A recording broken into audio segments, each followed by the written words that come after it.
Hi guys, 7ാം ക്ലാസ്സിൽ final എക്സാമിന് ചോദിക്കാവുന്ന ഒരു ഉപന്യാസത്തെ പറ്റിയാണ് ഞാൻ ഇന്നിവിടെ പറയാൻ പോകുന്നത്. പ്രകൃതി സംരക്ഷണം. നമുക്ക് കിട്ടിയ വരദാനമാണ് പ്രകൃതി. പ്രകൃതി അമ്മയാണ്. പരിസ്ഥിതിക്ക് ദോഷകരമായ രീതിയിൽ മനുഷ്യൻ പ്രവർത്തിക്കുന്നത് ലോകനാശത്തിന് തന്നെ കാരണമാകും. ജലവും ജീവജാലങ്ങളും മരങ്ങളും പൂക്കളും ഉള്ള പ്രകൃതിയെ മനുഷ്യൻ നശിപ്പിച്ചുകൊണ്ടിരിക്കുകയാണ്. ഭൂമിയെ സുരക്ഷിതവും ഭദ്രവുമായ ഒരു ഹരിത കേന്ദ്രമായി അടുത്ത തലമുറകൾക്ക് കൈമാറുകയും ചെയ്യേണ്ടത് ആവശ്യമാണ്. ജനങ്ങളുടെ അശ്രദ്ധമായ പ്രവൃത്തികൾ, പ്രകൃതി വിഭവങ്ങളുടെ അമിത ഉപയോഗം, നഗരവത്കരണത്തിന്റെ പേരിൽ മനുഷ്യൻ കാട്ടിക്കൂട്ടുന്ന പലതരം മലിനീകരണ പ്രവർത്തനങ്ങൾ എന്നിവ പ്രകൃതിയിൽ മാറ്റം വരുത്തുന്നു. വനങ്ങൾ നശിപ്പിച്ചും വന്യമൃഗങ്ങളെ വേട്ടയാടിയും വയലുകൾ നികത്തിയും കുന്നുകൾ ഇടിച്ചും മനുഷ്യൻ പ്രകൃതിയെ ചൂഷണം ചെയ്യുന്നു. സ്വാഭാവികമായി നിലനിൽക്കുന്ന പ്രകൃതിയെ സംരക്ഷിക്കുന്നതിനായി ചെയ്യുന്ന പ്രവൃത്തികളെയാണ് പ്രകൃതി സംരക്ഷണം എന്നതുകൊണ്ട് അർത്ഥമാക്കുന്നത്. അന്തരീക്ഷ മലിനീകരണം പരിസര മലിനീകരണത്തിന്റെ ഏറ്റവും നല്ല തെളിവാണ്. ഫാക്ടറികളും വാഹനങ്ങളും പുറത്തുവിടുന്ന വിഷപ്പുക നമ്മുടെ അന്തരീക്ഷത്തെ മലിനമാക്കിക്കൊണ്ടിരിക്കുന്നു. അന്തരീക്ഷത്തിലുള്ള രാസവസ്തുക്കൾ പലതും ക്യാൻസറിന്റെ വിത്തുകളായി അംഗീകരിക്കപ്പെട്ടവയാണ്. ഇവ അന്തരീക്ഷത്തിലെ കാർബൺ ഡൈ ഓക്സൈഡിന്റെ അളവ് വർദ്ധിപ്പിച്ചിട്ടുണ്ട്. ഇതിന്റെ ഫലമായി അന്തരീക്ഷത്തിലെ ചൂട് വർദ്ധിക്കുന്നു. ക്രമേണ ഇത് മഴയെ വിപരീതമായി സ്വാധീനിക്കുന്നു.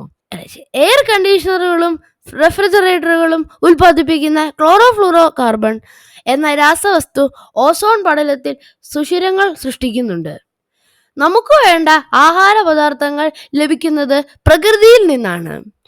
കൃഷിസ്ഥലങ്ങൾ ഇടിച്ചു നിരത്തി കെട്ടിടങ്ങൾ പണിയുന്നതും കാർഷിക മേഖലയെ തകർക്കും. ഇത് ഭക്ഷ്യക്ഷാമത്തിന് കാരണമാകും.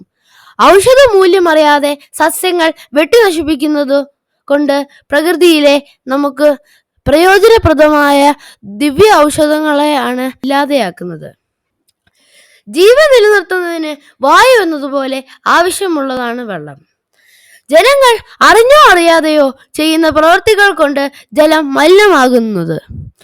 അമിതമായ രാസവളം, കീടനാശിനി എന്നിവയുടെ പ്രയോഗവും ജലമലിനീകരണത്തിന് കാരണമാകുന്നു. വ്യവസായശാലകളിൽ നിന്നും പുറത്തുവിടുന്ന മാലിന്യങ്ങൾ നദികളെയും സമുദ്രത്തെയും വിഷമയമാക്കുന്നു. വനനശീകരണമാണ് പരിസ്ഥിതി നാശത്തിലേക്ക് വഴിതെളിയിക്കുന്ന മറ്റൊരു വിപത്തും. വനനശീകരണം സൃഷ്ടിക്കുന്ന മണ്ണൊലിപ്പ് കൃഷിയെ സാരമായി ബാധിക്കുന്നു. ശബ്ദ മലിനീകരണവും പരിസര മലിനീകരണത്തിന്റെ ഭീകരത വർദ്ധിപ്പിക്കുന്നുണ്ട്. എല്ലാ വർഷവും ജൂൺ 5 ലോക പരിസ്ഥിതി ദിനമായി ആചരിക്കുന്നത്. പരിസ്ഥിതി പ്രശ്നങ്ങളെക്കുറിച്ച് പഠിക്കാനും അവയെക്കുറിച്ച് അവബോധം വരുത്താനും കർമ്മ പരിപാടികൾ ആസൂത്രണം ചെയ്യാനുമാണ് 1972 മുതൽ ഐക്യരാഷ്ട്രസഭ ഈ ദിനാചരണം ആരംഭിച്ചത്. ഈ വർഷത്തെ പരിസ്ഥിതി സന്ദേശം എൻഡിങ് പ്ലാസ്റ്റിക് പൊല്യൂഷൻ ഗ്ലോബലി, ആഗോളതലത്തിൽ പ്ലാസ്റ്റിക് മലിനീകരണം അവസാനിപ്പിക്കുക എന്നതാണ്. ഭൂമിയുടെ സന്തുലിതാവസ്ഥ താളം തെറ്റുമ്പോൾ പ്രകൃതിക്ഷോഭങ്ങൾ ഉണ്ടാവും.